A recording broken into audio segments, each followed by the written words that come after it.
పరిశుద్ధ గ్రంథమైన బైబిల్లో చూసిన మాట ప్రకారం చూస్తే, దేవుడు తన పిల్లలుగా మనలను నియమించుకున్న విధానం, దేవుడు తన వారసులుగా మనల్ని ఏర్పరచుకున్నటువంటి విధానం అంతా కూడా చాలా గొప్పగా ఉందండి. 6 దినాలు చేసిన ఆ సృష్టిలో ప్రప్రథమైనటువంటి స్థానము 6వ రోజుకి అప్పగించాడు.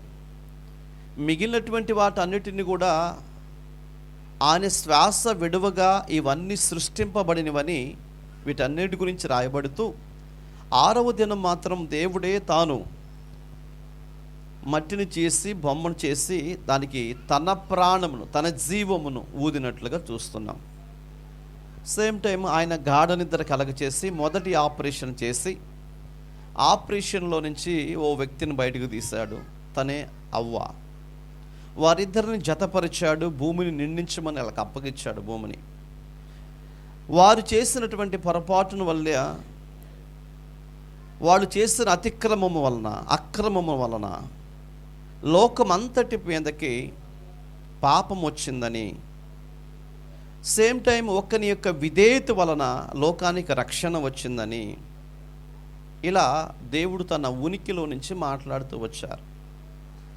నేను ఒక నూతన కార్యాన్ని జరిగించబోతున్నాను, అది ప్రజలు గమనించటం లేదు, నేను ఎంత చెప్పినా వినటం లేదని దేవుడు ఆ మాటల ద్వారా మనకు తెలియజేస్తూ వచ్చాడు. ఇంతకు ఆయన ఏం చేయబోతున్నాడయ్యా అంటే, ప్రజలు చేసిన పాపానికి కాను నేనే బలిగా అవబోతున్నాను. ఒక మనిషి నుంచి అక్రమం అనేది, పాపం అనేది లోకములోకి వచ్చింది, అందరినీ పాపములోకి ముంచేసింది. ఒక మనిషి విధేయత వలన రక్షణ కలుగుతుంది, ఆ రక్షణ ప్రపంచానికి దీవెనకరంగా ఉంటుంది అని దేవుడు ఎంత చెప్పినా ప్రజలు వినలేదు. ప్రియులరా, తాను ఏర్పరచుకున్న తన ప్రజలు దేవుని మాట వినలేదు. వినకపోవటం వలన దేవుడే తన పిల్లలను కల్దీలకు అప్పగించాడు, లేక శ్రమలకు అప్పగించాడు. దేవుడు అప్పగిస్తాడా శ్రమలకి తన పిల్లల్ని? అప్పగిస్తాడండి. దేవుని మాట మనం విననప్పుడు, దేవుని గురించి మనం ఆలోచన చేయనప్పుడు, దేవుని గురించిన శ్రద్ధ నీలో లేనప్పుడు, నువ్వైనా నేనైనా మనలో ఎవరికైనా దేవుడు శ్రమలకి అప్పగిస్తాడని మీరు తెలుసుకోవాలి. దేనికి అప్పగిస్తాడయ్యా? మన కళ్ళ ముందు కనబడుతున్న శత్రువుకి మనల్ని అప్పగిస్తాడు. ఏది మన శత్రువు అంటే, ప్రతిరోజు దేని గురించి నువ్వు భయపడుతున్నావో అదే నీ శత్రువు. ప్రతిరోజు దేని కొరకు నువ్వు పరుగులు తీస్తున్నావో అదే నీ శత్రువు. ఏది సమకూర్చుకోవాలని, ఏది సాధించాలని, దేని కొరకు ఆరాటపడుతున్నావో అదే నీ శత్రువు. దానితో నువ్వు ప్రతి దినము పోరాడుతున్నావు, కానీ విజయాన్ని సాధించలేకపోతున్నావు.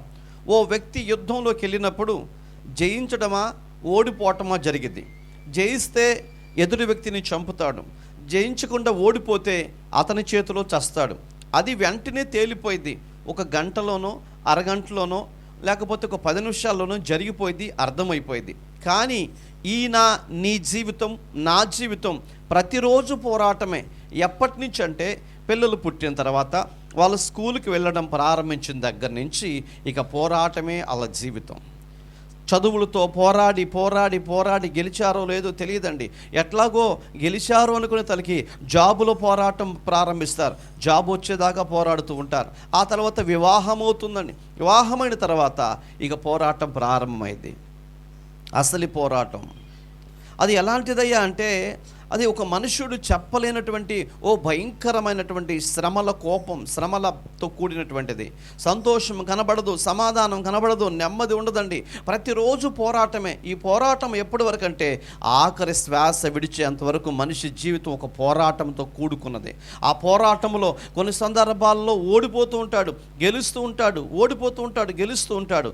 గెలవటం కంటే ఓడిపోవటం ఎక్కువ కనబడుతూ ఉంటాయి. గెలిస్తే ప్రశాంతంగా ఇంటికాడ కూర్చోవచ్చు, కానీ ఇంకా గెలవల, పోరాడుతూనే ఉన్నాడండి. ఇలాంటి పోరాటంలో మనిషి జీవితం ఉండిపోతూ ఉందండి. ఇలాంటి పరిస్థితుల మధ్య ఉంటున్నటువంటి ఈ మనిషి ఈ పోరాటంలో జయించలేకపోవట కారణం ఏంటంటే, దేవుడే నిన్ను ఆ పోరాటానికి అప్పగించాడు.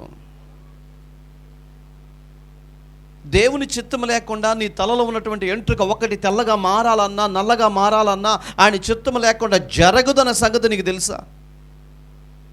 మనందరికీ తెలుసు. ఈరోజు మనం శ్రమ పడుతున్నాము, కన్నీళ్ళు గారుస్తున్నాం, దానికి కారణము సాతానును అనుకుంటున్నావేమో. సాతాను చేతికి నిన్ను అప్పగించాడు, ఆ కన్నీళ్లకు దేవుడు నిన్ను అప్పగించాడు, ఆ శ్రమకు దేవుడు నిన్ను అప్పగించాడు. అదేంటండి దేవుడి శ్రమలకు అప్పగించటం ఏంటండి? అప్పగిస్తాడండి. ఎందుకు అప్పగిస్తాడు అంటే మనము చేసే తిరుగుబాటే దానికి కారణం, మనం చేసేటువంటి పనులే దానికి కారణం. దేవుని పట్ల ఒక ఉన్నతమైన ఉద్దేశం కలిగి బ్రతకవలసిన నీవైనా నేనైనా అలా బ్రతకకపోతే దేవుడు శ్రమలకు అప్పగిచ్చేస్తాడు, అపవిత్రతకు అప్పగిచ్చేస్తాడు. ఎవరిని? ప్రార్థన చేసేవారినా, ప్రార్థన చేయవారినా, చర్చికి వెళ్ళేవారినా, చర్చికి వెళ్ళని వారినా, ఏ వ్యక్తి అని సరే దేవుని దృష్టిలో అందరూ ఆయనకి సమానులే, ఎక్కువ తక్కువ ఎవరికి లేదండి. కానీ దేవుడు ప్రతి ఒక్కరిని అప్పగిస్తాడు. ఎలా అప్పగిస్తున్నాడో చూద్దాం. దేవుని వాక్య గ్రంథం నుంచి రోమిలికి రాసినటువంటి పత్రిక 1వ అధ్యాయము 28వ వచనం. ఎందుకు దేవుడు అప్పగిస్తున్నాడు? శ్రమకి, కష్టానికి, వ్యతిరేకతలకు, శత్రువుకి ఎందుకు దేవుడు తన ప్రజలను అప్పగిస్తున్నాడు? వెళదాం. రోమిలికి రాసిన పత్రిక 1వ అధ్యాయం 28వ వచనం. మౌత్ అక్కడ పెట్టడానికి ప్రయత్నం చేయండి. మరియు వారు తమ మనస్సులో దేవునికి చోటు ఇవ్వనల్లకపోయిన గనుక చేయరాని కార్యములు చేయుటకు దేవుడు భ్రష్ట మనస్సుకు వారిని అప్పగించెను. ఎవరిని అప్పగించాడండి? వారిని, ఇశ్రాయేలీలనబడుచున్న తన ప్రజలను, దేవుని పేరు పెట్టుకుని బ్రతుకుతున్న తన ప్రజలను, వారు దేవునికి వారి మనసులో చోటు ఇవ్వలేదంట. వారి హృదయములో దేవునికి స్థానం లేదండి. ఎవరికి స్థానం ఉందండి? లోకములో ఉన్న వాటన్నిటికీ స్థానం ఉంటుందండి. పోయిన సంవత్సరం మనం ఎవరేం తిట్టారో గుర్తుంటుంది, ఎవరేం మాట్లాడినారో గుర్తుంటాయి, ఎవరి దగ్గర అప్పు తీసుకున్నామో గుర్తుంటుంది, ఎవరికి ఎంత కట్టాలో గుర్తుంటుంది. కానీ నిన్న చెప్పిన వాక్యం మాత్రం మనకి గుర్తుండదండి, జ్ఞాపకంలోకి ఉండదండి. ఇదే చెప్తున్నాడు. వారి మనస్సులో దేవుని వాక్యానికి ఏమి లేదు, చోటు లేదు. దేవునికి మొదటి స్థానం ఇవ్వవలసినటువంటి వీరు వారి హృదయములో దేవునికి స్థలము లేకపోయేను గనుక దేవుడు ఏం చేశాడంటే వారిని భ్రష్ట మనస్సుకి అప్పగించేశాడు. వారిని దేవుడే అప్పగించేశాడు శత్రువుకి, శ్రమలకి. ఈరోజు ఎన్ని ఆర్థికపరమైనటువంటి సమస్యలు ఎదుర్కొంటున్నామంటే ఎందుకు ఎదుర్కొంటున్నాం? దేవుడు భూమి మీదకు నిన్ను పుట్టించేటప్పుడు ఆర్థికమైన ఇబ్బందుల చేత పుట్టించలా. అవ్వ ఆదామును దేవుడు తయారు చేసేటప్పుడు వాళ్ళకు కొన్ని బాకీలు అప్పచెప్పి ఈ బాకీలు మీరు కట్టుకోండి అని చెప్పి దేవుడు వాళ్ళని సృష్టించలేదండి. భూమి మీద సమస్తాన్ని సమకూర్చిన తర్వాత వాళ్ళకి ఏది కొరత లేదు అనుకున్న తర్వాతనే అవ్వ ఆదామును భూమి మీదకు దేవుడు తీసుకొచ్చాడు. వాళ్ళు తినడానికి, అనుభవించడానికి, ధరించుకోవడానికి అన్నిటినీ సిద్ధపరిచాడు. సిద్ధపరిచిన తర్వాతనే వారికి ఆ భూమి మీదకి వాళ్ళని తీసుకొచ్చాడు. వీటిని మీరు తినండి, అనుభవించండి అన్నాడు. మరి ఈరోజు ప్రతి మనిషి ఏదో ఒక అప్పు, ఏదో ఒక బాధ, ఏదో ఒక బాకీ. కారణం ఏంటి? దేవునికి చోటు ఇవ్వలేదు కాబట్టి, వారి మనసులో దేవునికి స్థానం లేదు కాబట్టి దేవుడే వారిని భ్రష్ట మనసుకు అప్పగించాడు, దుష్టత్వానికి అప్పగించేశాడు, యుద్ధానికి అప్పగించేశాడు, శ్రమకు అప్పగించేశాడు. కొన్ని సందర్భాల్లో మన దగ్గర ఉన్నటువంటి పిల్లలు మన మాట వినటం లేదు. చదువుకోమన్నప్పుడు చదువుకోవట్లా, హోంవర్క్ చేయమంటే వాళ్ళు చేయట్లా. అప్పుడు మనంతటా మనమే స్కూల్ దగ్గరికి వెళ్ళి ఆ టీచర్కి, మాస్టర్కి చెప్తాం, సార్ ఈ పిల్లోడు అస్సలు మాట వింటలేదండి, ఇంటి దగ్గర వీడు అసలు హోంవర్క్ చేయట్లేదండి, కాబట్టి వీడి గురించి మీరే చర్య తీసుకోండి, అవసరమైతే కొట్టేనే సరే వీడికి చదువు చెప్పండి అని చెప్పి అప్పగిస్తాం. అవునండి? అంటే నువ్వేం చేస్తున్నావు? అప్పగిస్తున్నావు. దేనికి? కొట్టడానికి. దేనికంటే వాడు నీ మాట వినటం లేదు కాబట్టి వాడిని కొట్టేనే సరే వీడికి చదువు చెప్పమని ఆయనకి అప్పగిచ్చేస్తున్నావు. నీ పిల్లలు మాస్టర్కి ఎలా అప్పగిస్తున్నావో అలాగే దేవుడు దేనికి అప్పగిస్తున్నాడు తెలుసా అండి? శ్రమకు అప్పగిస్తున్నాడు నేను. ఎందుకు దేవుడు శ్రమకు అప్పగించాలి? ఎందుకంటే అక్కడ ప్రజలకు వాళ్ళ మనస్సులో దేవునికి స్థానము లేదు కాబట్టి, దేవునికి చోటు లేకపోవటం వల్ల దేవుడే వారిని అప్పగించాడు. దేవుని లేఖనము సెలవిస్తుంది ప్రియులారా. అప్పగించేశాడండి, అప్పగించేశాడు. తర్వాత వాక్యాన్ని చదువుదాం. అట్టివారు సమస్తమైన దుర్నీతి చేతను. ఎవరంటండి వీళ్ళు? దేవుని పిల్లలు నడుచున్న వాళ్ళే, మందిరానికి నడిపించబడుతున్న వాళ్ళే, దేవుని సొత్తైన ప్రజలే, వాక్యము వినడానికి వచ్చిన దేవుని ప్రజలే, ప్రతి విషయంలో దేవుని సన్నిధిలో పరిచర్యలో ముందున్నటువంటి వాళ్ళే. వీళ్ళకి ఏమి లేదండి, పరిచర్యలో ముందుంటారు, ప్రార్థన చేయటంలో ముందుంటారు, వాక్యములో ముందుంటారు, అన్నిటిలో ముందుంటారు, కానీ అలవాటు ప్రకారం ఉండిపోతారంట. వాళ్ళ మనసులో దేవునికి స్థానం ఉండటం లేదంటండి. అంటే అలా మీకు అర్థం అవ్వాలంటే, మేము ప్రతి ఆదివారం ప్రార్థనకు వస్తున్నాము కదండి, ప్రతి ప్రార్థనలో పాల్గొంటున్నాం కదండి. ప్రార్థనకు రావటం కాదు, దేవుని సన్నిధికి రావటం కాదు ఇక్కడ ప్రాముఖ్యత. నీ మనస్సులో దేవుడుంటే, దేవుడు అనగానే భయం, యెహోవా అనగానే భయం. ఆ దినాల్లో యెహోవా పేరు చెప్తే చాలండి. పాత నిబంధన కాలంలో అన్ని గోత్రపు ప్రజలందరూ గడగడగడ ఉనిగిపోతూ ఉండేవాడు. అసలు దేవుడు అంటేనే భయం. అందుకనే బస్ డ్రైవ్ చేసేటప్పుడు, కారు డ్రైవ్ చేసేటప్పుడు, లారీలు వెళ్ళేటప్పుడు ఓ గుడి దగ్గరికి రాగానే వాళ్ళ చెప్పులు విడిచిపెట్టి దానిలో లైట్ వేసుకొని ఇలా ముద్దు పెట్టుకుంటారు. చెప్పులు ఉండకూడదా? లేదండి, దేవుడి దగ్గరికి వెళ్తున్నాం కాబట్టి పవిత్రంగా ఉండాలి. తలస్నానం చేసుకుని ఆ కొద్ది నిమిషాలైన పవిత్రంగా ఉండడం కోసం వాళ్ళు ప్రయత్నం చేస్తారు. ఎందుకంటే దేవుడు అంటే ప్రజలకు భయం కాబట్టి. ఈరోజు దేవుడు నీ మనసులో ఉంటే నీలో ఏముంటుందంటే భయం ఉంటుంది. భయం ఉన్నటువంటి వ్యక్తి ఎన్నింటికి వస్తాడు ప్రార్థనకి? సుమారు 10:30కో 11 గంటలకో వస్తారండి. భయం ఉన్నటువంటి వ్యక్తుల జాబితా ఇదే. ఈరోజు శ్రమలు పాలవటానికి కారణం నీవే.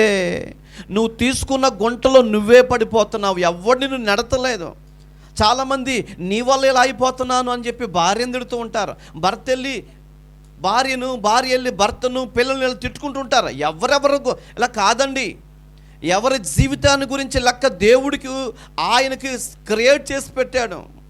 ఒక్కళ్ళు వెళ్ళి నిన్ను గుంటలో పడేయటం కాదండి, నీ గుంటలు నువ్వే పడిపోతున్నావు, నీ శ్రమ నువ్వే తెచ్చుకుంటున్నావు, నీ బాధ నువ్వే తెచ్చుకుంటున్నావు. రక్షణ అనేది, దేవుని వాక్యం అనేది, దేవుడితో సహవాసం అనేది వ్యక్తిగతమైనది, ఇది ఆత్మ సంబంధమైనది. ఒకవేళ శరీర సంబంధమైన భోజనం అయితే ఒక వ్యక్తి వండితే ఇల్లంతా తింటారు, ఇది ఆత్మ సంబంధమైనది. ఆత్మ సంబంధమైన వ్యవహారాలను బట్టి శరీరానికి శ్రమ వచ్చింది. ఆత్మ సంతోషంగా ఉండాలంటే ఆత్మలో దేవుడు ఉండాలి, నీతో దేవుడు ఉండాలి. దేవుడు నువ్వు ఎప్పుడైతే కలిగి ఉంటావో ధైర్యవంతుడిగా నీవు ఉంటావు. దేవుడు నీలో లేనప్పుడు, దేవుని సన్నిధి నీలో లేనప్పుడు క్రమం ఉండదు, భయం ఉండదండి. నా దేవుడే ఎప్పుడు వెళ్ళినా పర్వాలేదు, అదే నీ ఆలోచన. నా దేవుడే ఎలా చేసినా పర్వాలేదు, నా దేవుడే పరిచర్య ఎంత లేట్ చేసినా పర్లేదు, నీ గుంట నువ్వే తీసుకుంటావు. నీకు అర్థం కావట్లా. ఎవడన్నా చచ్చిపోతే ఇంకొక వ్యక్తి వెళ్ళి పలుగు పార తీసుకెళ్ళి గుంట తీసి దాంట్లో పెడతారు. ఇది అలా జరగటలా. నీ గుంట నువ్వే తీసుకుని రెడీ అయిపోతున్నావు. దేనికి? శ్రమలోకి వెళ్ళిపోటానికి. శిక్ష నీకు నువ్వు కొని తెచ్చుకుంటున్నావు. శిక్షింపబడటానికి దేవుడు నిన్ను పిలవలేదు. నీ శ్రమలు నువ్వు కొని తెచ్చుకోవటానికి దేవుడు నిన్ను పిలవలేదు. ఆ శ్రమలకు దూరంగా పెట్టాలని ప్రభు నిన్ను అనుకుంటున్నాడు. ఉన్నతమైన వ్యక్తిగా అనుకుంటున్నాడు ఆయన. కానీ ఆయనకి ఎప్పుడు అవకాశం ఇస్తున్నావు నువ్వు? ఆయనకి అవకాశం ఇవ్వట్లేదండి. ప్రతి తల్లిదండ్రులు ఏమనుకుంటారంటే మా పిల్లలు బాగా చదవాలనుకుని ఈ తల్లిదండ్రులైన వాళ్ళు రెక్కలు ముక్కలు చేసుకుని ఉన్నదంతా అమ్మి కూడా పిల్లలను చదివిస్తూ ఉంటారు. ఎందుకంటే వాళ్ళు ప్రయోజకులు కావాలని. వాళ్ళు ప్రయోజకులు అయితే నాకెందుకు, కాకపోతే నాకెందుకు, నేను బ్రతికినంతకాలం హ్యాపీగా ఉంటే చాలు అనుకునే తల్లిదండ్రులు ఎవరు కనపడరండి. మాకేమైపోయినా పర్లేదు, మాకేమి లేకపోయినా పర్వాలేదు, కానీ మా తల్లిదండ్రులు మా పిల్లలు బాగా చదువుకోవాలని కోరుకుంటారు తల్లిదండ్రులైన వాళ్ళు. దేవుడు కూడా తన పిల్లలను తాను ఎందుకు అప్పగిస్తున్నాడు? చెప్పి చెప్పి చెప్పి వేసారిపోయాడు నా తండ్రి. ఆకాశము ఆలకించు, భూమి సెవియకు, పిల్లలను పెంచాను, గొప్పవారుగా చేస్తాను, జ్ఞానం ఇచ్చాను, కానీ వారే ఈరోజు నా మీద తిరుగుబాటు చేస్తున్నారు. ఏంటి ఆ తిరుగుబాటు? దేవుని మాట వినకపోవటమే. దేవుడు ఎలా ఉంచాలనుకున్నాడు, నువ్వు ఎలా ఉంటున్నావు? వెలుగు సంబంధులుగా దేవుడు నిన్ను ఉంచాలనుకుంటే చీకటి సామ్రాజ్యంలోకి వెళ్ళిపోతున్నావు. పవిత్రమైన జీవితాన్ని దేవునికి ఇచ్చి పవిత్రత కలిగినటువంటి ఒక వ్యక్తిగా, పరిమళించినటువంటి ఒక సువాసన కలిగిన అగాధ లోయలలో దాగిన పద్మముగా దేవుడిని చెయ్యాలి అనుకుంటే, గాఢాంధకారపు లోయలో దాగినటువంటి ఓ భయంకరమైన చీకటి సంబంధమైన ఆలోచన కలిగి నువ్వు బ్రతుకుతుంటే ఆ పరమ తండ్రి ఏం చేయాలో ఒక్కసారి ఆలోచన చేయండి ప్రియులరా. అందుకే బైబిల్ అంటుంది, వారికి ఎంతోమంది ఉన్నారండి, కానీ వారి మనసులో దేవునికి ఏమి లేదంట, చోటు లేదు. వాక్యము చూడండి, అట్టివారు సమస్తమైన దుర్నీతి చేత, వాళ్ళు ఏ కార్యాలు చేస్తున్నారండి? నీతి కార్యాలు వాళ్ళ జీవితాల్లో కనబడతలేదు. దుర్నీతి చేత, దుష్టత్వము చేత, లోభము చేత, ఈర్ష్య చేత నిండుకొనిన వారు. ఎవరండి? దేవుని ప్రజలు. బైబిల్ పట్టుకుని దేవుని సన్నిధికి వస్తున్న ఈ ప్రజలే. వారి లోపల ఉండవలసింది ప్రేమ, అనురాగం, ఆప్యాయత, ఇవేమీ కనబడటం లేదండి. భార్యను ప్రేమించే వాళ్ళు లేరు, భర్తను ప్రేమించే వాళ్ళు లేరు, పిల్లలు ప్రేమించే వాళ్ళు లేరు, మన తోటి సహోదరులు ప్రేమించే వాళ్ళు లేరు. నా మట్టుకు నేను బ్రతికితే చాలు. ఎంత స్వార్థం అండి ఇది! అస్వార్థపూరితమైన జీవితం, అది మనకే హాని తీసుకొచ్చి పెట్టింది. అలాంటి స్వార్థంతో కాదండి, మనవలే ఇతరులు కూడా బ్రతకాలి. మనకులాగా ఎదుటి ఉన్న వ్యక్తి కూడా క్షేమముగా ఉండాలని కోరుకుంటే, ఏ సుఖ సంతోషాలు ఎదుటి వ్యక్తికి అందించాలనుకున్నావో ఆ సుఖ సంతోషాలు దేవుడి నుంచి నీకు అనుగ్రహించబడతాయి ప్రియులారా. అదే బైబిల్ చెప్తున్నటువంటి మాట. వీళ్ళు అలా లేరంట. ఎలా ఉన్నారండి? దేవునికి చోటు ఇవ్వలేదు కాబట్టి వాళ్ళ మనసులోకి దుష్టత్వం వచ్చింది. బైబిల్ చెప్తుంది, నిజమైన వెలుగుండెను, అది లోకములోనికి వచ్చి, అందరు చెప్పండి, నిజమైన వెలుగుంది, అది లోకములోనికి వచ్చి ప్రతి వారిని వెలిగించింది. కానీ కొంతమంది మాత్రమే వెలిగించబడ్డారు, మిగతా కొంతమంది ఆ వెలుగుని గ్రహించలేకపోయారు. వెలుగు రాగా చీకటి వెళ్ళిపోయింది. ఇప్పుడు చూడండి, దేవుని వాక్యం ఏమయ్యున్నదంటే వెలుగై ఉంది. ఆ వెలుగు అనేటువంటి దేవుని వాక్యం నీ హృదయంలోకి వస్తే నీ హృదయం వెలిగించబడుతుంది. ఆ వెలుగు అనేది నీలో లేకపోతే ఈ లోపల ఏముంటుంది? చీకటి ఉంటుంది. ఆ చీకటి దేనికి సాదృశ్యం అంటే శ్రమలకు సాదృశ్యం, దుర్నీతికి సాదృశ్యం, దుష్టత్వానికి సాదృశ్యం. ఈరోజు నువ్వు దుష్టత్వం నుంచి దూరంగా ఉండిపోవాలి. దుష్టత్వానికి దూరంగా ఉండాలని ప్రభు కోరుకుంటున్నాడు ప్రియులారా. అటువారు సమస్తమైన దుర్నీతి చేత, దుష్టత్వం చేత, లోభము చేత, ఈర్ష్య చేత నిండుకుని వారై, తర్వాత మాట్లాడతాడు, మత్సరము, నరహత్యలు, కలహము, కపటము, వైరముతో వాటితో నిండుకొని పోయారండి. ఎవరి మనసులో పడ్డా ఏం కనబడుతుందయ్యా? దేవుని ప్రేమ కనబడతలా, దేవుని గురించిన ధ్యాస కనబడతలా, దేవుని గురించిన ఆరాటం కనబడతలా. నిజంగా దేవుని భయం ఉన్నటువంటి వాళ్ళు ఎంత క్రమానికి దేవుని సన్నిధికి వస్తారో, ఎంత క్రమముగా దేవుని స్తుతిస్తారో, పాటిస్తారో. దేవుని భయం లేకపోవటమే. దేవుని భయం ఉందో లేదో నువ్వు నడిచే నడకను బట్టి నీకు అర్థమైపోతుంది ప్రియులరా. దేవుని భయం లేకపోతే ఏం జరుగుతుందయ్యా అంటే, నీకు నీ మనసులో దేవునికి స్థానము లేదు.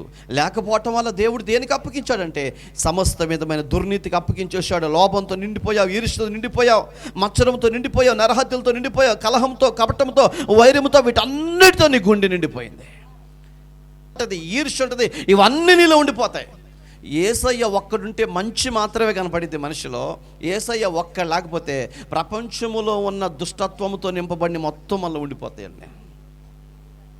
అందుకని యేసుప్రభు అన్నాడు, నన్ను పోలు నడుచుకోండి ఆయన అన్నాడు. నాలా బ్రతకండి అయ్యా అన్నాడు. నాలాంటి మనసు కలిగి ఉండండి అయ్యా. ఎవరికైనా హాని చేశాడా? ఎవరికి హాని చేయలేదండి. అందరి కొరకు తన ప్రాణాన్ని పెట్టాడు. అదే మనిషిలాగా బ్రతకటం అంటే. మనిషిలాగా బ్రతక్కోకుండా ఇలాంటి దుర్నీతి, ఏ మనిషిలో అయితే దుర్నీతి ఉంటుందో, అంటే నీతి తప్పటం, ఎదుటి వాడిది లాక్కోవటం, ఎదుటి వాడి దోచుకోవటం, దొంగతనాలు చేయటం, ఎక్కడ అక్రమముగా వస్తుందా, అన్యాయంగా వస్తుందా, ఇవన్నీ కూడా దేవుడు మనిషి జీవితంలో లేకపోవటం వల్ల ఇవన్నీ జరుగుతాయి ప్రియులారా. దేవునికి మహిమ కలుగును గాక. ఇవన్నీ ఎవరితో నిండిపోయాయండి? ఎవరిలో నిండిపోయినట్ట? దేవుని పిల్లలతో నిండిపోయండి. 30వ వచనం, కొండిగ్రాణులు, అపవాదకులను, హింసకులు, అహంకారులు, బింకములాడువారును, చెడ్డవాటిని కల్పించువారును, తల్లిదండ్రులకు అవిధేయులను, మాట తప్పువారును, అనురాగరహితులు. ఇవన్నిటిని చూస్తే ప్రియులారా, వీళ్ళందరూ ఎవరంటని? వాళ్ళలో తల్లిదండ్రులు ప్రేమించే వాళ్ళు ఉండరంటండి, తల్లిదండ్రులకు విధేయత చూపించే వాళ్ళు ఉండరండి. దేవదూషణ చేస్తూ, అంటే దేవుడిని కూడా దూషిస్తూ ఉంటారు. దేవుడు ఏం చేస్తాడు నాకు, దేవుడు ఏం చేశాడనే మాట అంటాక నోరు ఉండాలి కదండి. ఈ భూమి మీదకి వచ్చేటప్పుడు మనం ఏమి తీసుకురాలా? ఈరోజు మనం ధరించుకుంటున్నాం, తింటున్నాం, ఇవన్నీ ఎవరిచ్చారు?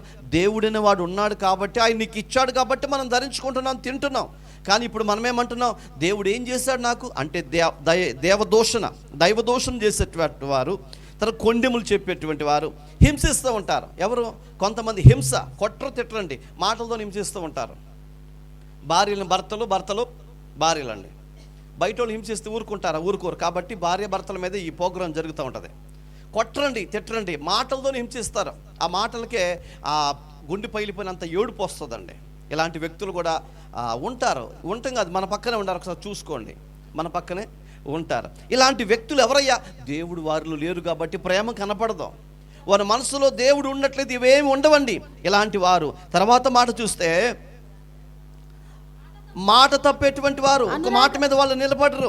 అనురాగహీనులు, రహితులు. 32వ వచనం, ఇట్టి కార్యములను అభ్యసించువారు మరణమునకు తగిన వారు దేవుని న్యాయ విధిని వారు బాగుగా ఎరిగియుండి వాటిని చేయుచున్నారు. వాళ్ళకి తెలుసు అంటండి ఏమని, ఇలా ఉండకూడదు అని తెలుసు అంట. ప్రతి మనిషికి మంచేదో చెడేందో తెలుసు, తిట్టవచ్చు తిట్టకూడదు తెలుసు, దొంగతనం చేయొచ్చు చేయకూడదు అన్నీ తెలుసు. తెలిసి కూడా ఇవన్నీ చేస్తున్నారంటే దేవుడు వీళ్ళని ఏం చేయాలో ఒక్కసారి ఆలోచన చేయండి. ఇవన్నీ వాళ్ళకు తెలుసు, ఎరిగియు వాటిని చేయుచున్నారు. ఇది మాత్రమే కాక వాటిని అభ్యసించు వారితో సంతోషముగా సమ్మతిస్తున్నారు. కొంతమంది ఏమో ఇలాంటివి చేస్తున్నారు, వారు ఇంకా కొంతమంది ఏమో వాటికి సమ్మతిస్తున్నారంట. ఒకడేదన్నా పనికి మళ్ళీ పని చేస్తుంటే, అరే అది కరెక్ట్ కాదు, అది చేయకూడదని గద్దించకుండా వాడికి ఏం చేస్తున్నారు, వంత పలుకుతున్నారు. అంటే అందరూ ఒకటే బ్యాచ్గా మారిపోయారండి. అందరూ దేవునికి దుఃఖాన్ని కలిగించేవారుగా ఉండిపోయారండి. గద్దించేవాడు లేడు, ఇది కరెక్ట్ కాదు అని చెప్పేవాడు లేడు. మీరు అంటారు, అన్న అలా చెప్తే వాళ్ళు వినరన్నా అని అంటారు. అవును, వినరు. వినకపోవటం వల్ల ఏం జరుగుతుంది, చేసేవాడు సమర్థించేవాడు ఇద్దరు కూడా దేవునికి దూరం అయిపోతున్నారు. వారి శ్రమను వాళ్ళే కొని తెచ్చుకుంటున్నారు. ప్రియులారా, జరిగేది ఏంటంటే దేవునికి నష్టం కలగదండి. అందుకే బైబిల్ అంటుంది, మోసపోకుడి దేవుడు ఎక్కరించబడ్డావు. దేవునికి వచ్చే నష్టం ఏమి లేదు, సంఘానికి వచ్చే నష్టం ఏమి లేదు. మరి ఎవరికి వచ్చిందంటే నీకు నువ్వే నష్టాన్ని కొని తెచ్చుకుంటున్నావు, నీకు నువ్వే శ్రమలు కొని తెచ్చుకుంటున్నావు. అలాంటి స్థితిలోకి నువ్వు వెళ్ళొద్దని బైబిల్ చెప్తుంది. అలా వెళ్ళటం వల్ల మరణములోకి వెళ్ళిపోతారంటండి. దుష్టత్వం లోపలుంటే, చేయరాని పనులు చేస్తూ ఉంటే, రకరకాల వ్యాపారాలు చేసి రకరకాలైన పరిస్థితులు కల్పించుకొని మనసుకు నెమ్మది లేక, శాంతి లేక, సమాధానం లేక, ఎవరు ప్రేమించేవాళ్ళు లేక, ఎవరు ఆదరించేవాళ్ళు లేక, ఇంకెందుకు ఈ జీవితం చచ్చిపోతే పోయింది కదా అని తమ ప్రాణాలు వాళ్ళు తీసుకుంటారు. అలా చచ్చిపోతారు. ప్రియులరా, ఇలా ఎంతమంది లేరండి.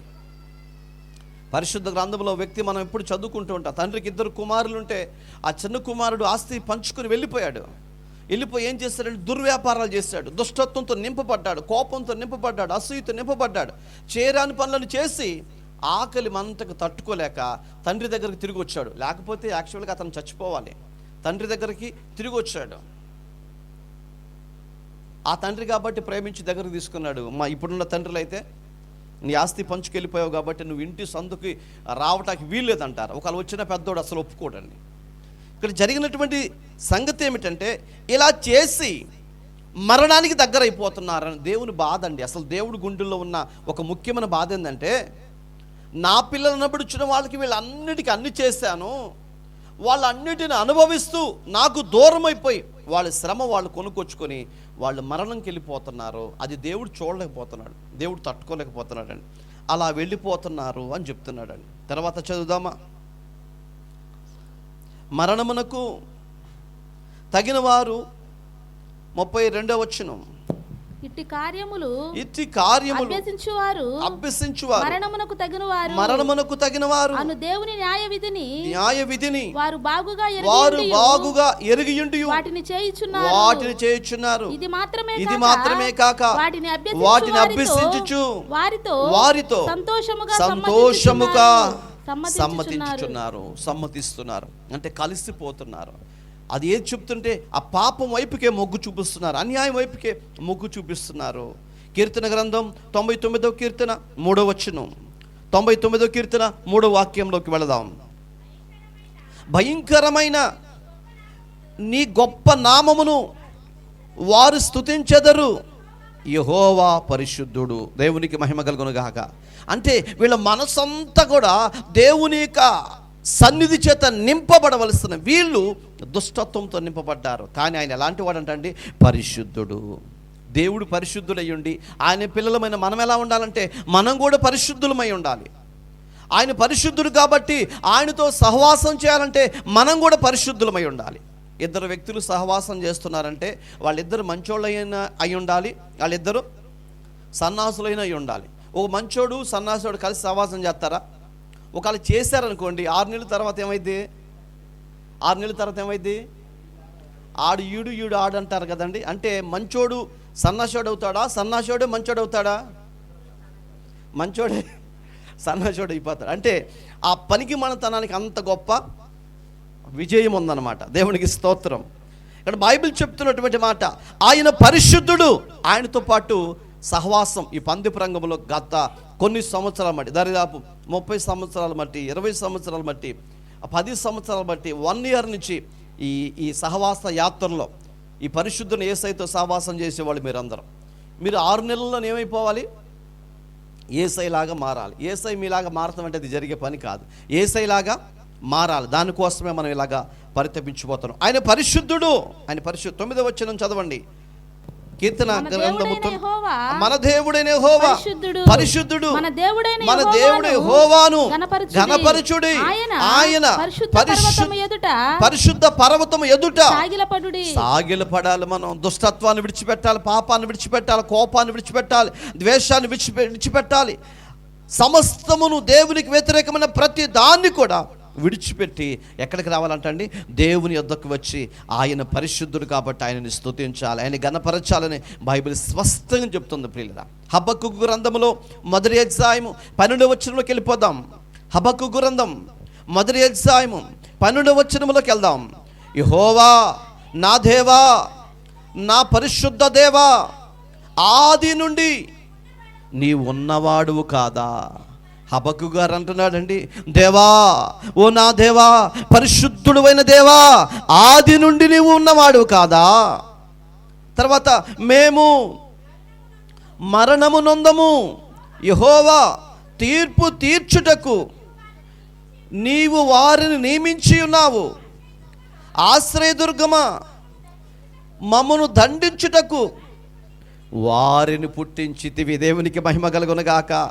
ఇక్కడ హబక్కూకు గారు అంటున్నాడు, అయ్యా, మాకు బుద్ధి చెప్పటానికి, మాకు జ్ఞానము నేర్పించడానికి నీవు వారిని పుట్టించావు. ఎవరిని పుట్టించావు? అసలైన వ్యక్తులు వస్తున్నారండి మన మీదకి. వాళ్ళు రాబోతున్నారంట, వాళ్ళకి అప్పచెప్పబోతున్నాడు దేవుడు. ఎందుకని? దేవుడు చెప్తే విన్నారా ప్రజలు? దేవుడు ప్రేమతో చెప్తే విన్నారా? వినలేదండి. మంచి మాటలు ఎవరికి పనికిరావు, చెడ్డ మాటలకైతే చెవులు కోసుకుంటారండి. వాక్యం విందాము రండి అంటే ఒక 1 అవర్ చెప్తే చాలా కష్టం అనిపించేది. ఊళ్ళో ఉన్నటువంటి విషయాలన్నీ చెప్పుకుందాం రండి, టెంట్లేసి అని చెప్తే అందరూ తల కూర్చి తెచ్చుకొని, అవసరమైతే మంచుల బాటలు కూడా తెచ్చుకొని కొంచెం తాగుతా ఇంకొక మాట ఒక విషయాన్ని చెప్తుంటే మరొక విషయాన్ని దానికి కలిపి మసాలా పూసి ఎంత చక్కగా వింటారో. దేవుని వాక్యానికి వినేవాళ్ళు లేరు. ఇక్కడ హబక్కూకు గారు అంటున్నాడు, యెహోవా నా దేవా, నా పరిశుద్ధమైన దేవా, నువ్వు ఆది నుండి ఉన్నవాడు కావా? మేము మరణము నొందము, యెహోవా తీర్పు తీర్చుటకు నీవు వారిని నియమించి ఉన్నావు. ఆశ్రయదుర్గమా, మమ్మల్ని దండించడానికి మమ్మల్ని బుద్ధి చెప్పటానికి వాళ్ళని అప్పగించావు మమ్మల్ని. దేవునికి స్తోత్రం. దేవుడు ఎంత చెప్పినా వినలేదు కాబట్టి, అందుకని మనం ఏం చేస్తున్నామండి? దేవుడు తన ప్రజలకి ఎంత చెప్పినా వినలేదు కాబట్టి దేవుడే శ్రమలకు అప్పగిచ్చేస్తున్నాడు. తప్ప అండి? తప్ప? ఎంత చెప్పినా వింటలేదు. నువ్వు ఎన్నిసార్లు చెప్పిన దేవుడు నువ్వు అసలు వింటలేదు, పట్టించుకోవట్లేదు, నా దేవుడే అన్నట్లుగా బ్రతికేస్తున్నావు. ఇందాక చెప్పాను స్కూల్ పిల్లాడి గురించి. వాడు ఎంత చెప్పినా వింటలేదు, హోంవర్క్ చేయటం లేదు. అందుకని తీసుకెళ్ళి మాస్టర్ కప్ చెప్తున్నాం, సార్ వీడిని మీరు ఎలా కొడతారో మాకు తెలియదు, ఎలాగైనా సరే వీడికి బుద్ధి రావాలి, వీడికి జ్ఞానం రావాలి, వీడు చక్కగా చదువుకోవాలి, మేము పడే పాటలలో మేము పడే శ్రమలు వీడు పడకూడదు, కాబట్టి వీడి జీవితాన్ని అప్పగిస్తున్నామని చెప్పి ఓ మాస్టర్కి అప్పచెప్తాం. ఊరికనే కాదండి, డబ్బులు తీసుకొని కొట్టండి. ఎంత? 50,000 తీసుకోండి, 1,00,000 రూపాయలు తీసుకోండి, 10,000 తీసుకోండి, మీరు ఎంతను తీసుకోండి, కానీ మా పిల్లల్ని కొట్టండి. డబ్బులు తీసుకొని చెప్పండి, అవునా కదా? కొన్ని స్కూళ్ళు మన ఫీజు కట్టంతే గేటు దగ్గర కూడా పోనీరండి. డబ్బులు ఇస్తాం, పైపెచ్చు మనం ఏం చేస్తాం, మా పిల్లల్ని బాగా కొట్టండి, వాళ్ళకి బుద్ధి చెప్పండి. నువ్వు చెప్పలేవా? మా మాటలు వాళ్ళు వింటలేదు. అన్నం పెట్టేది మీరే, బాక్స్ ఇచ్చేది మీరే, బట్టలు కొనేది మీరే, షూ కొనేది మీరే, పుస్తకాలు కొనేది మీరే, ఆ పిల్లలకు కావలసిన ఆట బొమ్మలు కొనేది మీరే, ఆ పిల్లలకు అవసరమైన ప్రతి వస్తువు కొనేది మీరే. కానీ మీ మాటే వినటం లేదు. అన్నీ మీరే తెస్తున్నారు, మీ మాటే వినటం లేదు. నువ్వు చేస్తున్న పని ఏంటి? దేవుడే నీకు అన్నీ ఇచ్చాడు, ఆహారం ఇచ్చాడు, వస్త్రాలు ఇచ్చాడు, ఇల్లు ఇచ్చాడు, భార్యనిచ్చాడు, భర్తనిచ్చాడు, పిల్లల్నిచ్చాడు, ఇంకా ఎన్నెన్నో ఇచ్చాడు. ఎన్ని ఇచ్చినా కానీ దేవుని మాట వింటున్నావా? దేవునికి లోబడుతున్నావా? దేవునికి ఆయన మాట నీ హృదయంలో ఉన్నదా? నీ హృదయంలో దేవునికి స్థానం ఇస్తున్నావా? లేదు. దుష్టత్వముతో, అవివేకముతో, అన్యాయముతో, దేవదూషణతో, మూర్ఖత్వముతో, అసూయతో, కోపంతో, ద్వేషముతో బాగా నిండిపోయి దేవునికి దూరం అయిపోతున్నావు. అందుకనే దేవుడు బుద్ధి చెప్పటానికి వారిని సిద్ధపరిచాడు. హల్లెలూయా. నీకు జ్ఞానము రావటం కోసం దేవుడు ఎవరు సిద్ధపరిచాడండి? ఎవరు సిద్ధపరిచాడు? దేవుడు వారిని సిద్ధపరిచాడు. సావుకుని మాటకు లక్ష్య పెట్టరు కాబట్టి, దేవునికి లోబడరు కాబట్టి బైబిల్ అంటుంది, దండించటానికి వారిని పుట్టించితివి. దండించడానికి వారిని పుట్టించితివి. ఇర్మియా గ్రంథం 22వ అధ్యాయం 25వ వచనం. ఇర్మియా గ్రంథము నుంచి మనం కొన్ని మాటలు నేర్చుకుందాం. 22వ అధ్యాయం 25వ వచనం. నీ ప్రాణమును ఎవరు తీయజూచుచున్నారో, నీవు ఎవరికి భయపడుచున్నావో వారి చేతికి, అనగా బబులోను రాజైన నెబుకద్నెజరు చేతికి, కల్దీల చేతికి నిన్ను అప్పగించుచున్నాను. దేవునికి మహిమ కలుగునుగాక. అసలైన ఘట్టంలోకి వచ్చాం. జాగ్రత్తగా వాక్యం మీద మీ శ్రద్ధ పెట్టండి ప్రియులరా. ఇప్పటి వరకు గత సెక్షన్లో మీకు జ్ఞాపకం చేస్తాను. చేపలు చూడండి, అవి నోరు లేనివి అయినా సరే ఉదయాన్నే లేచి దేవుని దగ్గరకు వచ్చి దేవునికి నమస్కరించి దేవుడిచ్చి ఆహారాన్ని తింటూ దేవుని దయ కొరకు కనిపెట్టినాయి అంట. మనుషులైతే దేవుని చేత నిర్మింపబడి, దేవుని చేత సృష్టింపబడి, తన ఆత్మనే దేవుడు వానిలో పెట్టి అన్నిటిని ఇచ్చి సమకూరిస్తే, ఈ వ్యక్తి అయితే దేవునికి దుఃఖాన్ని కలుగు చేస్తూ దేవునికి స్థానం ఇవ్వకుండా, దేవుని స్తుతించకుండా, దేవునికి లోబడకుండా ఉంటున్నాడు. కాబట్టి దేవుడు ఎన్నో చెప్పాడు, ఎన్నో విషయాలు తెలియచేశాడు. నేను ఒక నూతన కార్యాన్ని చేయబోతున్నానయ్యా. ఆ కార్యం ఏంటో తెలుసా? ఒక మనిషి నుంచి అక్రమం లోపలికి వచ్చింది, పాపం వచ్చింది. ఒక వ్యక్తి విధేయత వలన, ఇదిగో పుణ్యకార్యం వలన ఈ లోకానికి రక్షణ వస్తుందని ఎన్ని చెప్పినా ప్రజలు వినలేదు. కాబట్టి దేవుడు ఈ ప్రజలను తీసుకెళ్ళి, ఏ ప్రజలండి వీళ్ళు? దేవుని ప్రజలే. ఏ ప్రజలు చెప్పండి? ఏ ప్రజలు అంటే వీళ్ళు? దేవుని ప్రజలు. నువ్వు నేనే, బయట వాళ్ళు ఎవరు కాదండి. మనలను తీసుకెళ్ళి ఎవరికి అప్పగిస్తున్నాడు? బబులోను రాజైన నెబుకద్నెజరు చేతికిని, కల్దీల చేతికిని నేను వారిని అప్పగించబోతున్నాను. ఎందుకు? వీళ్ళు నా మాట వినటం లేదు. ప్రేమతో చెప్పాను, దగ్గరకు తీసుకొని చెప్పాను, రాబోయే శ్రమల గురించి చెప్పాను, రాబోయే విపత్తుల గురించి చెప్పాను. కానీ వారు ఎందుకు నా మాట వింటలేదంటే, వారి మనసులో దేవునికి చోటు లేదు. కాబట్టి దేవుని మాట దొరబడనీయటం లేదు, దేవుని మాటను వాళ్ళు తీసుకోవటం లేదు దగ్గరికి. ఏముంది? దుష్టత్వంతో నింపబడిపోయారు, దుర్నీతి చేత నింపబడిపోయారు, అన్యాయం చేత నింపబడిపోయారు, అక్రమం చేత నింపబడిపోయారు. ఆ వారి హృదయాన్ని తెరచి చూస్తే వారి హృదయములో దేవునికి స్థానము కనబడటం లేదు. ఎంత బాధ ఉంటే దేవుడి మాటలు మాట్లాడతాడండి.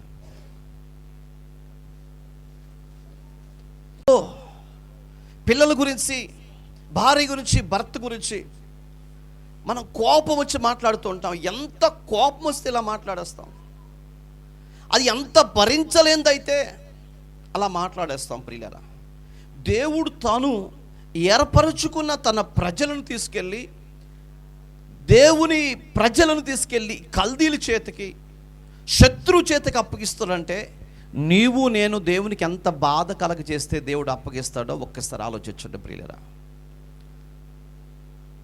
మార్కు సువార్త 7వ అధ్యాయంలో 21వ వాక్యంలో కూడా కొన్ని మాటలు ఉంటాయి.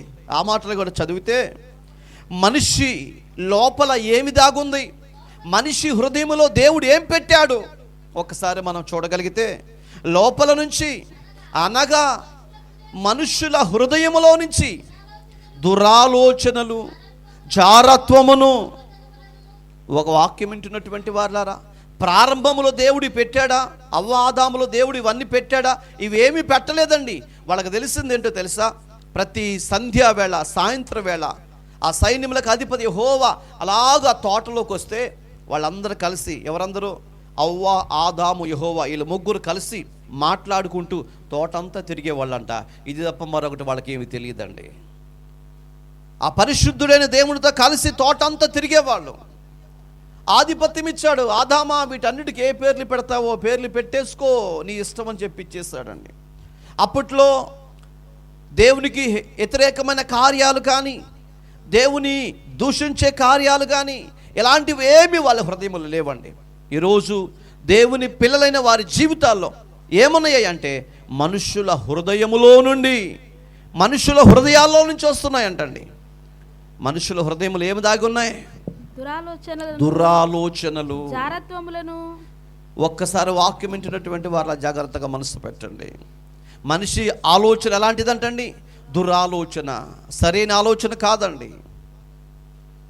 ప్రతి మనిషి లోపల ఉన్న ఆలోచన విధానం ఏమిటంటే దురాలోచన, మంచి ఆలోచన కాదు. దేవునికి హేయమైన ఆలోచన, దేవునికి దుఃఖాన్ని కలిగించే ఆలోచన. మరి దేవుని ఆలోచన ఎలాంటిదండి? తన ప్రజల కొరకు ప్రాణం పెట్టాలనుకున్నాడు, అది మంచి ఆలోచన. మరి మనిషి ఆలోచన ఏంటి? మనం బ్రతకటం కోసం ఎదుటి వ్యక్తినైనా చంపటానికి సిద్ధపడతామే, అదే మనిషి ఆలోచన. ఈరోజు పదవి కోసం ఎంతమందిని చంపటాకైనా ముందుకు వస్తున్నారు, డబ్బులు సంపాదించడం కోసం ఎంతమందిని హతమార్చడానికైనా ముందుకు వస్తున్నారండి. ఆధిపత్యం కోసమా? దేనికండి? రాజ్యాన్ని పరిపాలించడం కోసం, లేకపోతే ప్రజలకు మేలు చేయటం కోసం నేను ముందుకు వస్తున్నానని చెప్తారు. అది ఎంత మాత్రం కరెక్ట్ కాదండి. ప్రజలకి మేలు చేయాలంటే ఊరూర వెళ్ళి ఆ ఊర్లో పేద ప్రజలు ఎంతమంది ఉన్నారో వాళ్ళందరికీ నీకున్న డబ్బులన్నీ దారిపోయి వాళ్ళకి ఇవ్వు, వాళ్ళు ఇల్లు కట్టించు, వాళ్ళకి కావాల్సిన వాటర్ ట్యాంకీలు పెట్టించు, వాళ్ళు నడవడానికి రోడ్లు వేపించు. ఇది మంచి కార్యాలంటే. ప్రజల దగ్గరకు వచ్చి ప్రజలు డబ్బులు తీసుకుని వాళ్ళని పిండి పిప్పు చేసి వాళ్ళ మీద ఆధిపత్యం చేసి డబ్బు సంపాదించుకోవటం, ఇది ప్రజల మీద న్యాయమైన పరిపాలన కాదే కాదు. ఇది నీలో ఉన్న దురాలోచన. యేసుక్రీస్తు ప్రభువారు ఆధిపత్యం చేయటానికి రాలేదండి. ఆయన తలుచుకుంటే ఏదైనా భూప్రపంచంలో చేయగలుగుతాడు. అలాంటి ఆధిపత్యం చేయకుండా ప్రజల కొరకు నలగొట్టబడి శ్రమ అనుభవించి ప్రజలను విమోచకునిగా చేయటం కొరకై తన ప్రాణాన్ని పెట్టెళ్ళాడు. అది రాజ్యరికం చేయటం అంటే. ఆయన ప్రజాప్రతి అంటే, ఆయన గొప్పవాడంటే, రాజ్యం వేలడానికి అధికారం కలిగిన వాడు యేసయ్య ఒక్కడే. ఏది ఆశించకుండా, నీ నుండి ఏది తీసుకోకుండా తన ప్రాణాన్ని అప్పగించి, తన ప్రాణాన్ని బలి చేసి నీ పాపముల నుంచి విమోచించి ఆయన సమాధి చేయబడి 3వ దినం మృత్యుంజయుడికి తిరిగి లేచేలాడండి. ఆయనండి గొప్ప దేవుడండి. ఈ మిగతా వాళ్ళు పుట్టుకొచ్చే వాళ్ళందరూ కూడా ఎవరండి? స్వార్థముతో కూడుకున్న వాళ్ళే. వాళ్ళ ఆలోచన ఎలాంటి అంట? బైబిల్ చెప్తున్న మాట అదే. వారి లోపల నుండి వచ్చేదంతా దురాలోచన, జారత్వము, దొంగతనములు, నరహత్యలు, వ్యభిచారములు, లోపములు, కృత్రిమము, కామ వికారము, మత్సరము, దేవదూషణ, అహంభావము, అవివేకము వచ్చును. ఈ చెడ్డవన్నీ లోపల నుండి, మనిషి హృదయములో నుండి బయటకు వస్తూ ఉన్నాయి. అంటే మనిషి జీవితంలో ఎవరు లేరండి? దేవుడు అనేవాడు లేడు కాబట్టి, భయము అనేది లేదు కాబట్టి ఇవన్నీ వచ్చినాయి ప్రియులారా. ఇవన్నీ వచ్చి ఉన్నాయి. హల్లెలూయా. యోధా గోత్రపు సింహం ఆ స్థలములో ఉంటే, నీ గుండెల్లో ఉంటే, ఇప్పుడు చెప్పుకున్న ఏది కూడా నీ లోపల ఉండదు, నిన్ను దాటి వెళ్ళిపోతాయి. ఏవి దాటి వెళ్ళిపోతాయి? ఇప్పటి వరకు చదువుకున్నామే, మనిషి లోపల ఉండి మనిషి జీవితాన్ని నాశనం చేస్తున్నాయే, మనిషి బ్రతుకును భ్రష్టు పట్టేస్తున్నాయే. ఇవన్నీ బయటికి వెళ్ళిపోవాలంటే ఆ సింహం నీలోకి రావాలండి. ఆ సింహమై ఉన్నటువంటి దేవుడు, వాక్యమైన దేవుడు, ఆ వాక్య స్వరూపి, సత్య స్వరూపి అయిన దేవుడు నీలో ఉంటే ఇవేవి కూడా నీలో ఉండవు ప్రియులరా. అవేవి నీలో ఉండకపోతే మంచి వ్యక్తిగా నువ్వు బ్రతుకుతావు. అవేది ఒక్కటి నీ లోపల ఉండగానే నువ్వు ఎంత మంచోడువైనా సరే, ఎంత మంచోడువైనా నీ పరువు పోతుంది, ప్రతిష్ఠత పోతుంది. అలా యేసయ్య ఉంటే, మనిషి జీవితంలో యేసయ్య ఉంటే భయం కలిగి భక్తి కలిగి బ్రతుకుతాడు. యేసయ్య మన జీవితంలో లేకపోతే ఇవన్నీ వచ్చేస్తాయండి. ఏమన్నా వస్తాయి? ఇప్పుడు మనం చదువుకున్నవన్నీ మనిషి లోపల నుంచి బయటకు వస్తే, అక్కడ వాక్యాన్ని చదవండి, మనిషి లోపల నుంచి వచ్చి ఏం చేస్తాయి చదవండి. ఇవన్నీ లోపల నుండి బయలు వెళ్ళి మనిషిని అపవిత్రపరుస్తూ ఉన్నాయి, మనిషిని నాశనం చేస్తున్నాయి, మనిషిని మరణంలోకి తీసుకెళ్ళిపోతున్నాయి. అందుకనే ఈరోజు ఎవరికి స్థానం ఇవ్వాలంట? మీ గుండెల్లో ఎవరు ఉండాలంటండి? యేసయ్య ఉండాలి. ఎంతమంది గుండెల్లో యేసయ్య ఉన్నాడు? చేయి పైకి ఎత్తండి, దించండి, అందరు దించండి. అసలు ఒక్కళ్ళు కూడా ఒప్పుకోను నేను. పక్కింటి వాళ్ళు ఉంటారు గుండెల్లో, దాచుకుంటారు గుండెల్లో. ఎదుటింటి వాళ్ళు ఉంటారండి. చిన్నోడు ఉంటాడు, పెద్దోడు, ఈ చిన్నోడు పెద్దోడు కదా, అందరూ మన గుండెల్లో ఉంటారండి. యేసయ్య మాత్రమే మన గుండెల్లో ఉండడండి. యేసయ్య వాక్యం మాత్రమే గుండెల్లో ఉండవండి. అన్ని పథకాలు మనకు గుర్తు వస్తాయి, లెగ్గొట్టి అడిగినా చెప్తాం. యేసయ్య వాక్యం మాత్రం పొరపాటున ఒకటి కూడా గుర్తు రాదండి. అంటే యేసయ్య నీ గుండెల్లో లేడు అని అర్థమవుతుంది. ఇప్పుడు ఇదే బైబిల్ చెప్తుంది, యేసయ్య మనలో లేకపోతే ఇవన్నీ వస్తాయి. ఇవన్నీ వస్తే దేవుడు ఏం చేస్తున్నాడంటే వారిని తీసుకెళ్ళి ఎవరికి అప్పగించబోతున్నాడంట? దండించు వారికి అప్పగించబోతున్నాను, శిక్షించే వారికి అప్పగించబోతున్నాను. ఎవరండి వాళ్ళు దండించేది, శిక్షించేది? దేవుని ప్రజలను దండించేది ఎవరు? దేవుని ప్రజలను శిక్షించేది ఎవరు? దేవుడు ఒక జాతిని తీసుకొచ్చాడు భూమి మీద. ఎందుకంటే నీకు నాకు బుద్ధి చెప్పటానికి. ప్రియులరా, దేవుడు ఎంత చెప్పినా మనం వింటల్లా, తల్లిదండ్రి ఎంత చెప్పినా వినరండి. అందుకనే ఎవరు చెప్పాలంటే వీళ్ళకి కొన్ని సందర్భాల్లో కొన్ని స్థలాల్లో గొడవ జరుగుతుంది. పెద్ద మనుషులు వచ్చి ఇలా చెప్తారు, వినరిల్లో. అప్పుడు వీళ్ళు ఎట్లా కాదురా, ఎక్కడ వినాలో అక్కడ వింటారని ఎక్కడికి తీసుకెళ్తారు? వీళ్ళని అక్కడికి తీసుకెళ్తారండి. వీళ్ళు ఇక్కడ వినరు. ఎవరు చెప్పాలి? వీడితో మనం చెప్తాం, అరే మనకు వద్దురా, తెల్లారైతే ఓ చోట ఉండాల్సిన వాళ్ళరా, ఏదో జరిగిపోయింది, ఆడిది తప్పు, పోనీ వదిలిపెట్టే, మనోడేగా అని ఎంత సర్ది చెప్పినా, కన్విన్స్ చేసినా, పెద్ద మనుషులు వచ్చి మాట్లాడి ఎవడు వినరండి. వీళ్ళు చెప్పే కొంది ఇంకా రెచ్చిపోతారండి. అసలు వాళ్ళు వస్తారు, అసలు వాళ్ళు ఇచ్చి అప్పుడు ఇవ్వాల్సినవన్నీ ఇచ్చి వీళ్ళు ఏం తీసుకోవాలో వీళ్ళు తీసుకొని వాళ్ళకి ఇవ్వాల్సి ఇస్తే అప్పుడు మనసు ప్రశాంతంగా ఉంటుందండి. అటు నుంచి ఒక 10, ఇటు నుంచి ఒక 10, పైన ఇంకో 10, ఈ 30కి తీసుకెళ్ళి అక్కడ పెడితే ఎంత ప్రశాంతంగా ఉంటుందో చెప్పలేం. దేవునికి స్తోత్రం. మంచి అనేది పనికిరాదు. అందుకని ఇప్పుడు దేవుడు నీకు నాకు బుద్ధి చెప్పడానికి నువ్వెంత చెప్పినా వింటల్లా. సేవకుడు చెప్తే వింటున్నావా? వింటల్లా. విశ్వాసులు చెప్తే వింటున్నావా? వింటల్లా. నీ క్రమాన్ని మార్చుకోవటలా, నీ ఆలోచన మార్చుకోవటలా, తలంపులు మార్చుకోవటలా, కోపంతో, ద్వేషంతో, అసూయతో నిండిపోయి పాపపు ఆలోచన కలిగి నువ్వు బ్రతుకుతున్నావు. కాబట్టి నా దేవుడే నిన్ను తీసుకెళ్ళి కల్దీల చేతికి అప్పగించబోతున్నాడు. వాళ్ళు ఏం చేస్తారు? నిన్ను ఏం చేస్తారో మనం బైబిల్ గ్రంథంలోకి వెళ్తే తెలుస్తుంది. ప్రియులరా, ఏదో ఒక నష్టం జరగబోతుంది, ఏదో ఒక బాధ జరిగిపోతుంది. అంటే దేవుడే తన పిల్లలను తీసుకెళ్ళి శత్రువుకు అప్పగించబోతున్నాడు. నీ శత్రువే. ఇప్పుడు శత్రువు చేతులు నీవు నేను అందరం ఉన్నాం. ఒక శత్రువు అండి, ఒక శత్రువు కాదండి. తెల్లవారటం ఆలస్యం, ఇటు నుంచి ఒక అతను వస్తాడు, అటు నుంచి ఒక అతను వస్తాడు, రేపు వస్తాడు, ఎల్లుండి వస్తాడు, తర్వాత రోజు వస్తాడు, ఇటు నుంచి వస్తారు. ఎన్ని రకాలుగా శత్రువులు అండి. మన ఊరు నిండా శత్రువులు బైక్లు వేసుకొచ్చి నిలబడి చూస్తూ ఉంటారండి. ఎవరి కోసం? వేటగాడు వస్తాడు. ఓ పావురంలా, నువ్వు పావురమేనా? పావురంలాగా నీవు ఉన్నావు, నీ కొరకు వేటగాడు వస్తాడు. ఆ వేటగాడేస్తే బాణాలకి గుండె చీల్చుకుపోతుంది. ప్రియుల, వాడు బాణం వ్యవస్థలా చూపు చూస్తే చాలు, ఆడిని నువ్వు చూసినా, నిన్నాడు చూసినా గుండెల్లో భయము. అప్పుడు కనపడిద్ది భయం అంటే. అప్పటి వరకు యేసయ్య అంటే ఎవరికి భయం ఉండదండి. అతగాడిని చూస్తే నీకు భయం ఏర్పడిపోయిద్దండి. ఎంత టెన్షన్ పడిపోతావో, ఎంత బాధపడిపోతావో, ఎన్ని చోట్లకు పరిగెత్తుతావో అప్పుడు తెలిసిద్దండి. అంటే దేవుడే నిన్ను శత్రువు చేతికి అప్పగించాడు. తల్లి, సహోదరుడా జాగ్రత్త. ఎందుకండి ఇలా అప్పగించాడండి? నేను దేవుని పిల్లోడిని కదా, దేవుని కుమార్తెని కదా అనుకుంటున్నావేమో. దేవునికి నువ్వు చోటు ఇవ్వలేదు కాబట్టి, దేవుని వాక్యానికి చోటు ఇవ్వలేదు కాబట్టి ఆయన నిన్ను కల్దీలకి అప్పగించాడు. వాళ్ళు ఏం చేయబోతున్నారో దేవుని గ్రంథం నుంచి మనం చూద్దాం. నెక్స్ట్ సెక్షన్లో చూద్దాం. తల్ల వంచండి, ప్రార్థన చేసుకుందాం. నీ మాట వినకపోవటం వలన కల్దీల చేతికి నీ ప్రజలను అప్పగించావు నాయన. ఎంతో ప్రేమతో చెప్పావు, అన్నిటిని వారి కొరకు సిద్ధపరిచావు, ఏది లోటు లేకుండా చేసావు నాయన. భూమి మీద ప్రజలు తినటానికి, ధరించుకోవటానికి, బ్రతకటానికి అన్నిటిని ఇచ్చావు.